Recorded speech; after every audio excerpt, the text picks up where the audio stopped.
Headlines प्रायोजक राम बंधू, सर्वोत्तम मसाले राम बंधू मसाले।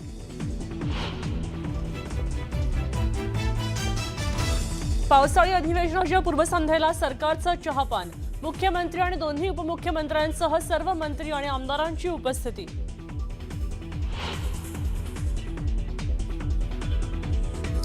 सरकारच्या चहापानावर विरोधकांचा बहिष्कार, दुष्काळ, पाणी टंचाई आणि महिलांच्या सुरक्षेवरनं विरोधकांचा सरकारवर निशाणा।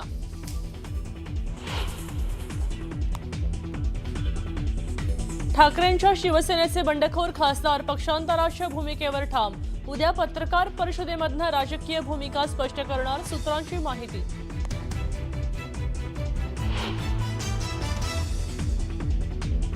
बंडखोर खासदारांनी लोकसभा अध्यक्षांची भेट घेऊन विलिनीकरणाचं पत्र दिल्याची माहिती। थोड्याच वेळात ओम बिर्लांसोबतचे स्फोट समोर येणार, सूत्रांची माहिती।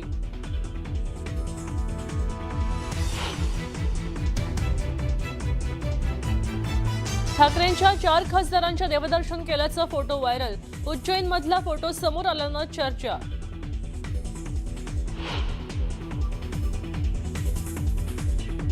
ठाकरेंच्या सेनेच्या 5 बंडखोर खासदारांचं उद्या शक्ती प्रदर्शन, मतदारसंघात कार्यकर्त्यांकडनं भव्य बाईक रॅलीसाठी जय्यत तयारी।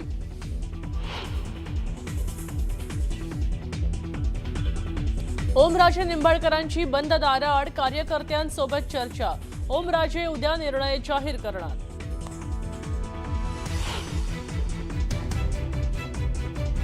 आणि मी काय दुसरं कुठं गेलेलो नाही आहे, शिवसेनेतून शिवसेनेतच गेलेला आहे, विचारधारेला कधीही बाजूला टाकलेलं नाहीये।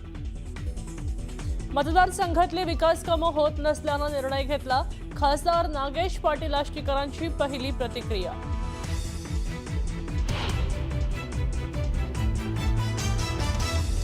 आणि मुंबई, पुण्यासह पश्चिम महाराष्ट्र, कोकणातल्या काही भागात मान्सूनचं आगमन, पावसाच्या सरींमुळे नागरिकांना दिलासा।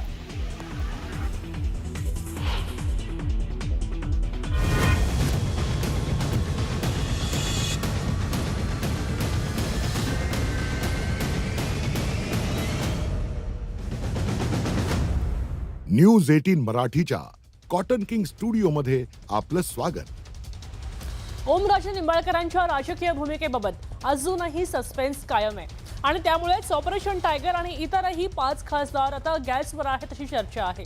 धाराशिवमध्ये जवळच्या कार्यकर्त्यांशी चर्चा करून आता ओमराजे काय निर्णय घेत आहेत याकडे सगळ्यांच्या नजरा लागलेल्या आहेत, पाहूया।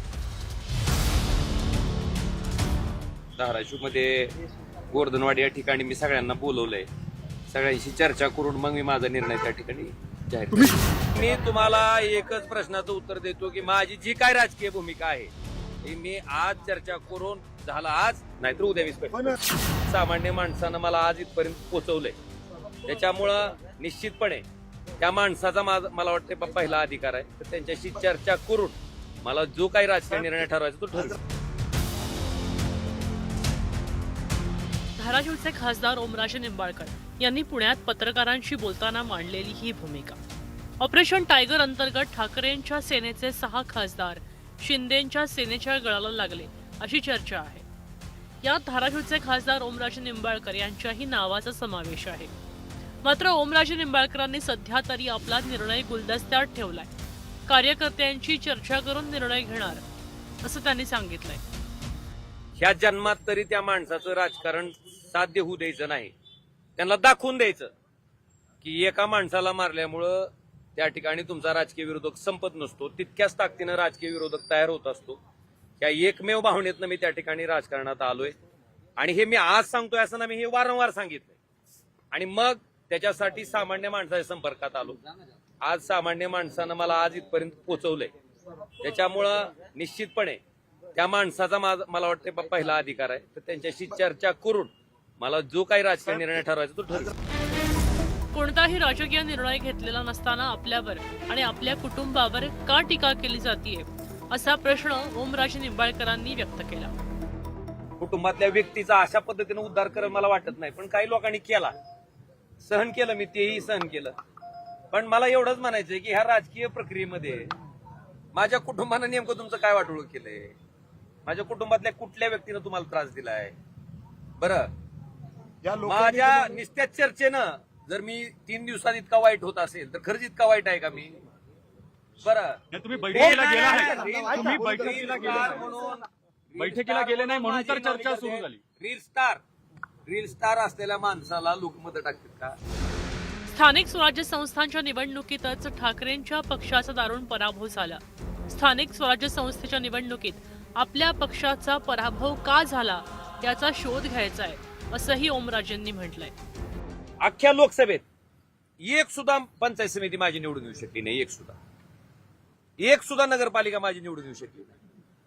मग खरंच आम्ही इतके वाईट आहेत का? मी असल, आमदार कैलास पाटील असतील, प्रवीण स्वामी असतील, सोपल साहेब असतील, आम्ही 24 तास लोकांसाठी देतो. तुम्ही लोकांना विचारा, मी म्हणतोय म्हणून माझ्या शब्दावर विश्वास ठेवू नका. आम्ही लोकांसाठी उपलब्ध आहेत का नाहीत?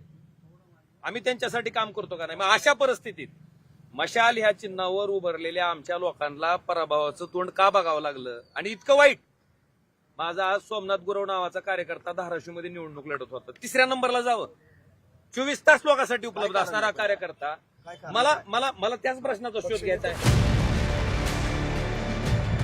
धाराशिवमध्ये दाखल झाल्यावर ओमराजे निंबाळकरांनी त्यांच्या कार्यकर्त्यांशी चर्चा केली.